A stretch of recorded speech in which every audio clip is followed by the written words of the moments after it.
You've been waiting 1 year, 5 years, or maybe even 10 years, but your husband, your Boaz, hasn't shown up. Your mailman is not the one. But you've left the house. You got your self-care routine on lock. You going to the gym, drinking water, but the DMs are filled with dusties. Nothing but dust, crust, and men of lust. You prayed for God to answer your prayer like he answered Sierra's. You locked up the goodies, you leveled up, but you're still coming up empty. You asked God, am I even ready to be a wife? I have 5 questions for you. And if you answer these incorrectly, you may be single forever. Just because you desire marriage doesn't mean that you're ready for marriage.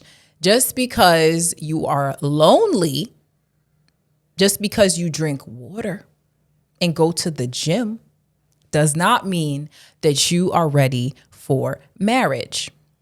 Marriage will expose you, okay? Marriage will expose every toxic trait, everything that is deep down in there. And so the first question I want you to ask yourself is, can you regulate your emotions without expecting someone else to fix them?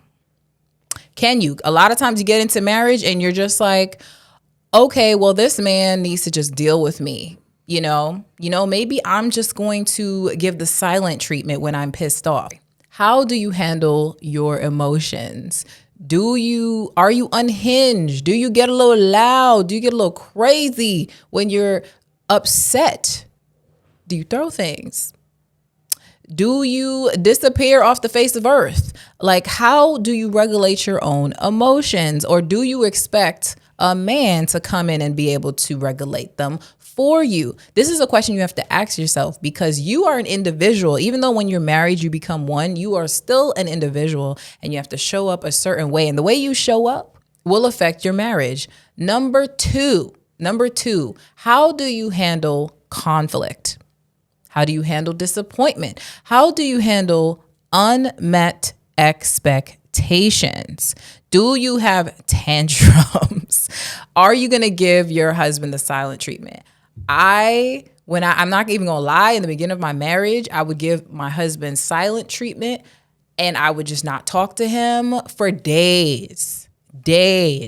And that is not how you solve conflict in a marriage. But that's what I would do. And it would make the conflict worse. Is this something that you do? Are you someone who's like, I'm just, you know what? I don't even want to talk about anything. I'm just going to shut down completely. It's not just a silent treatment. We're just not going to ever discuss this. I'm going to tell you right now, that's not going to work in marriage. You need to be able to confront issues. You need to be able to talk to that person. So you have to look at yourself. How do you handle things when someone has hurt you? Have you been like, I'm done with you for life? Guess what? When you're married, you can't just be like, I'm done with you for life.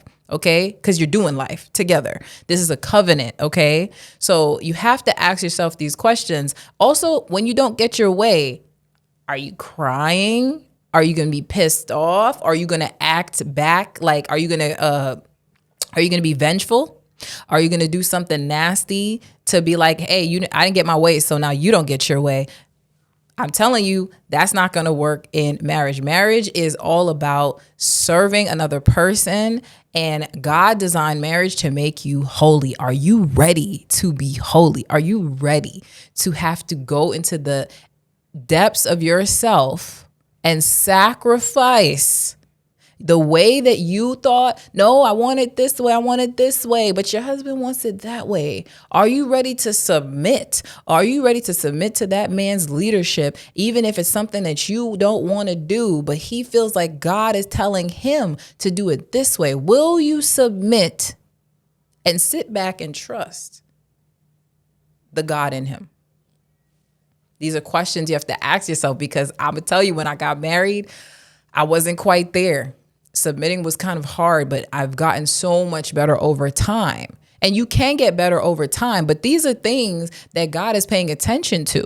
I did not handle conflict right.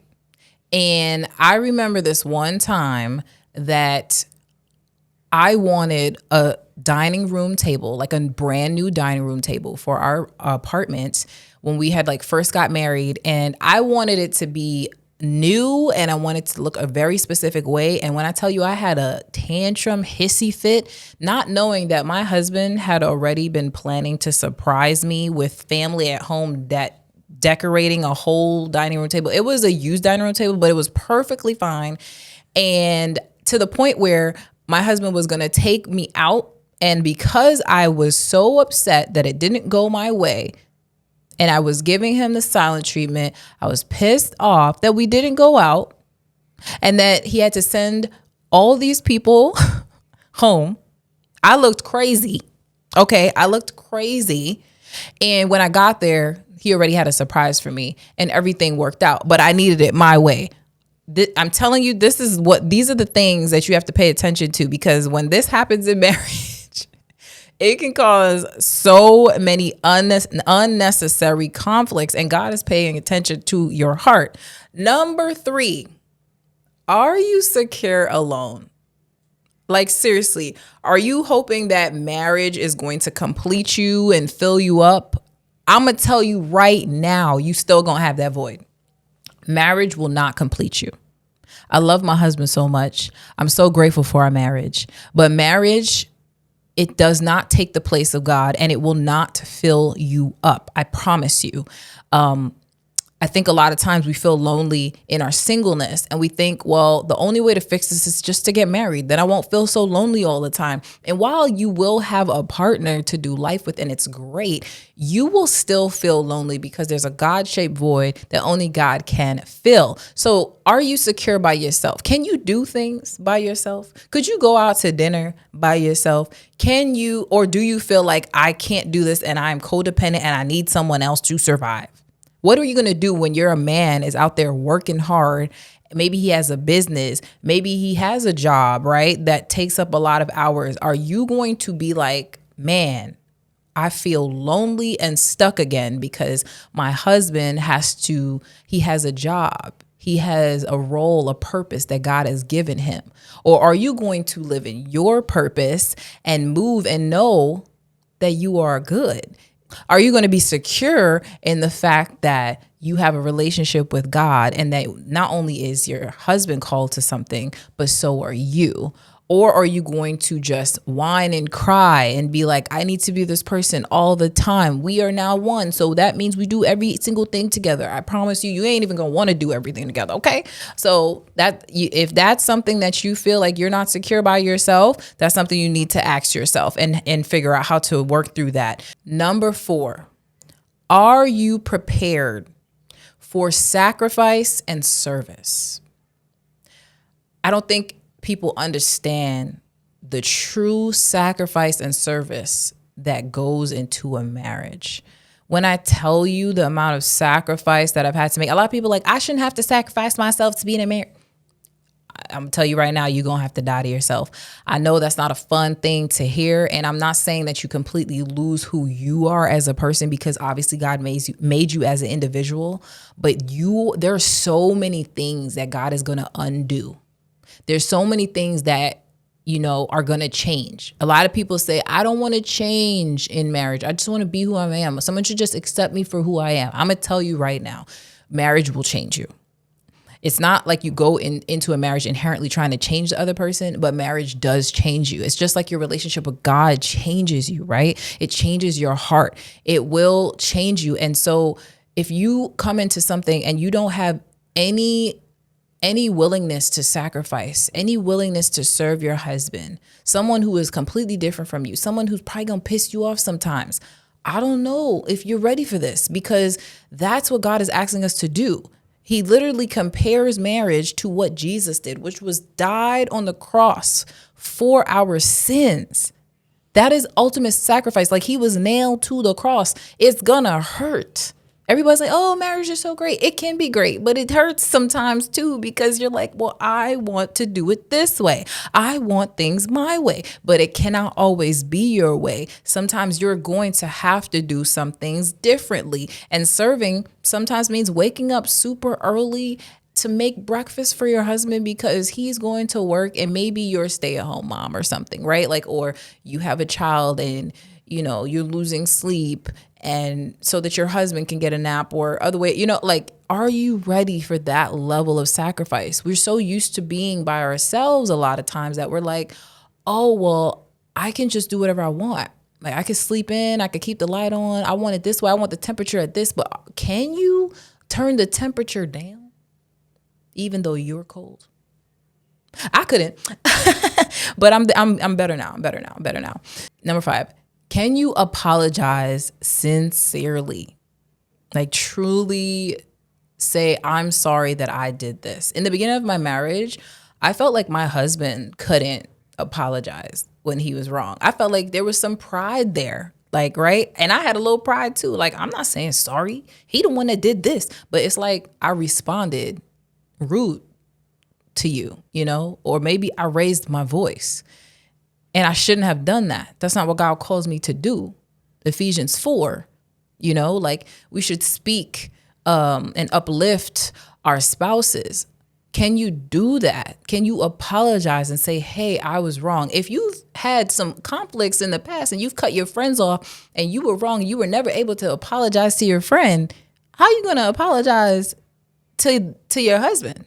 If you can't apologize to your mom, your dad, what makes you think you're going to be able to come into a marriage and genuinely apologize and be sorry and be changed and repent from that?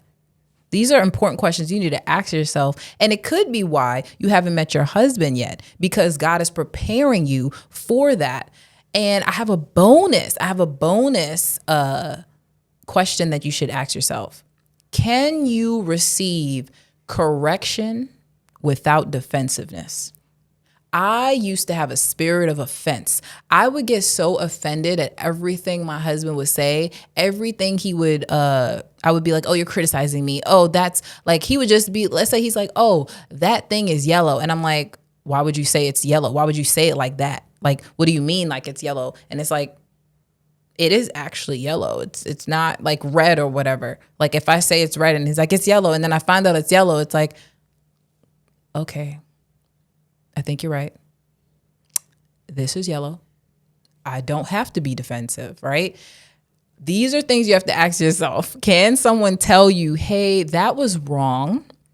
And you should probably do this without you being like, no, I don't. Or like, are you the defensive type? These are really big things to ask yourself. And so, I want to make sure that I don't leave you in this video without steps that you can take to get ready to be married. These are things I wish someone would have told me. So the first thing I want you to do is to strengthen your relationship with God. It may sound like, so easy. People say it all the time, but it's so important. When you have a relationship with God, He will guide you on how to go through conflict, how to get peace, how to build the right spiritual habits from now and not later, so that in your marriage, you know how to do marriage well. You know how to handle conflicts well. Number 2, I want you to work on emotional awareness. You should identify your triggers. What makes you go off? Like, what pisses you off? What is it that is making you get to that place? Like, did somebody hurt you in your past? Were you cheated on? Do you have like a really intense trauma that is causing you to lash out in certain ways? Once you address these things, you'll be able to have healthier communication and learn how to self-soothe instead of always reacting. You'll learn how to listen instead of always reacting, to be able to have active listening in your marriage. Also, I want you to heal where healing is needed. You need to address past wounds, patterns, fears. These are things that I think we don't think about until we're there. And it would really help us to look at these things beforehand, so that when spiritual warfare comes in your marriage, because spiritual warfare is going to come, that you have the tools necessary to fight back, to win the battle. Lastly, I want you to build a full life now. A lot of times we are waiting for our husbands but not actually living life while we're waiting. We don't have any friendships. We're not following purpose. We don't have any routines. We're not finding joy in the Lord. Marriage can definitely add to your life, but it should not become your full life. Marriage can become an idol, just like searching, just like a job can become an idol. You don't want marriage to become an idol too. So make sure that you have a full life that is filled with the Lord, as well as purpose, friendships, community, and all those things.